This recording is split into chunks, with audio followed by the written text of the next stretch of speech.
After you finish watching this entire video, you will become a much better mixer instantly, because in this video, I'm going to be sharing with you the top 5 mixing tips that you can implement right now that are going to make you a better mixer. Hey, I'm Reagan Ram, and you've probably seen a lot of tutorials out there on these big lists of different mixing tips you can implement to become a better mixer, but that is a lot to take in all at once. So this made me think, what are like the top 5 tips that someone can implement to instantly become a better mixer? And that's what I've compiled into this video, and I'm going to share those with you in just a second. But real quick, be sure to grab my free mixing checklist in the description below. This will help you finish songs faster and give you a proven system to follow when you are mixing. So if you ever feel like you're chasing your tail or you're not sure where to go next in your mix, then definitely grab my free rapid song finishing checklist in the description below, or go to orpheusaudioacademy.com/mixing checklist. All right, what are the top 5 tips to help you become an instantly better mixer? Well, number 1 is to mix at the right volume levels. You've probably seen a lot of conflicting information out there about whether you should mix at a low level or mix at high levels. And I actually did a complete video going more in depth on this topic and what volume level you should be listening back to your song when you are mixing. And you can find that in the description below. But long story short, there's really 2 volume levels you want to be listening at. And number 1, this is for most of the time when you are mixing, you want to be listening at low volume levels, at a level where you could carry on a regular conversation with someone else in the room without raising your voice. And this helps reduce listening fatigue. And what this is when you're listening to music for long periods of time, it can start to blend together. You lose objectivity and you're less able to make good mixing decisions. But if you're listening at lower levels, then your ears won't get tired as quickly and you can make accurate mixing decisions over a longer period of time. But you don't want to do this all the time, because when you are using EQ and making frequency decisions with your track, you want to be listening at 85 to 90 dB. And this is because of the way the human ear perceives sound frequencies at different volume levels. It's not a linear scale. For example, when you're listening back to your song at lower volume levels, the bass is going to kind of tend to fade away. You're not going to really hear it as well.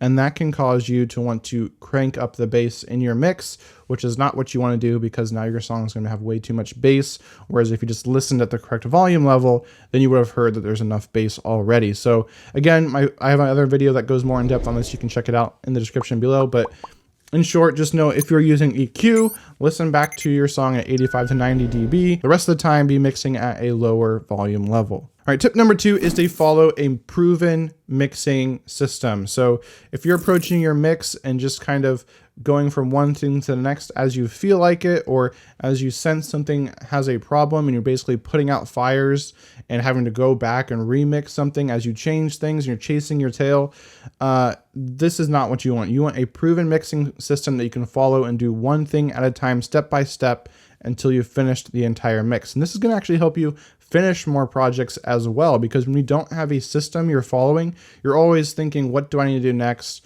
It doesn't sound quite right. I got to keep mixing this, and you're left mixing a song for like months or longer because you just can't figure out what's wrong and you can't get that song finished. This is where a proven mixing system will help you, where you are strategically going from one thing to the next. And like I said, I actually have a free mixing checklist that you can grab in the description below, and this will walk you through what to do first, second, third, and so on, so you don't have to chase your tail or wonder what to do next. And this will actually help you finish songs faster as well. So definitely grab that, or find your own mixing system that works for you and follow that until your songs are done. All right, tip number 3 is to use reference tracks, and this is a big one for helping you instantly become a better mixer. So a reference track is just a professionally produced, finished song in your genre or that has similar instrumentation that you can import into your project so that you can compare what you're doing to that song and try to have it match that song in terms of like frequency and volume and so on, so that you know that you have a song that will stack up with the other professional songs that are out there in the market. Now, the goal isn't to copy the reference, especially when you use multiple references. You'll see that there's kind of just a range or a ballpark that you're trying to make sure your song fits into, because as you import multiple references, you'll see that they all kind of vary in terms of their frequency content, whether it's, the low end, the high end, or how loud their kick is and their snare is, or different instruments in that mix.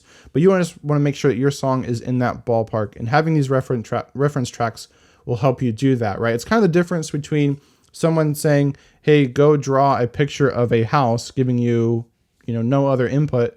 That's going to be very hard to do unless you're like an amazing artist, versus someone saying, hey, here's a picture of a house, draw the house from this picture, using this picture as your reference. So it's kind of the same thing with the mixing. If you're mixing with no references, you don't really have anything to ground you or to anchor you to what you're trying to do. But if you have the references, then you can be steered into the right direction. So definitely use reference tracks. Now, tip number 4 is to mix in mono. This sounds kind of weird, but instead of having things stereo where you hear left and right coming out of your speakers, you actually collapse everything to mono. So everything is dead center and really stacked on top of each other. And the reason you want to mix in mono is because this really forces you to make a good mix. Problems in your mix can't be hidden with panning. Mixing in mono also really forces you to get good at EQ and compression, because those are really the only tools you have to create space in your mix, right? EQ helps you create space in the frequency spectrum.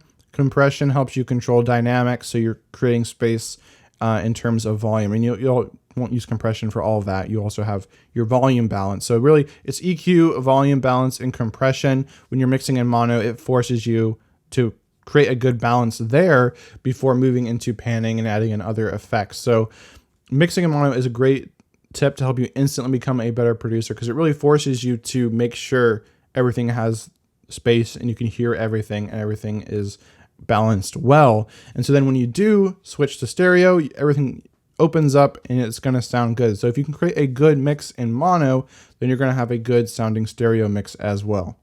Now, tip number 5 is to keep things simple and don't over process. Another way to explain this would be don't add anything unless you're trying to achieve a specific goal. So don't add a plugin just because you think you should or you saw someone else do this. This is because every situation is different, every song is different, every recording is different. So you don't want to just be like copying, mixing steps that you see other people doing. You want to be only adding in processing plugins, what have you, if you're trying to achieve a specific goal. Otherwise, just leave it as is. Don't feel like you have to keep adding stuff, even though it's, might be fun. Just keep things simple and you're going to have a cleaner, better mix overall. And to help you do this, kind of a bonus tip is to use a top-down mixing process. This is kind of what I break down for you in my rapid song finishing checklist that you can grab for free in the description. But what you want to do is you start with the mix bus, and then you make the song sound as good as you can from there. Then you go down to your sub buses, your group buses for, say, your drums, your vocals, your bass, and so on. And you mix at the bus level. And then finally, if you still need more work needs done, then you apply processing to individual tracks. And this is what can help you keep things simpler so you don't over process.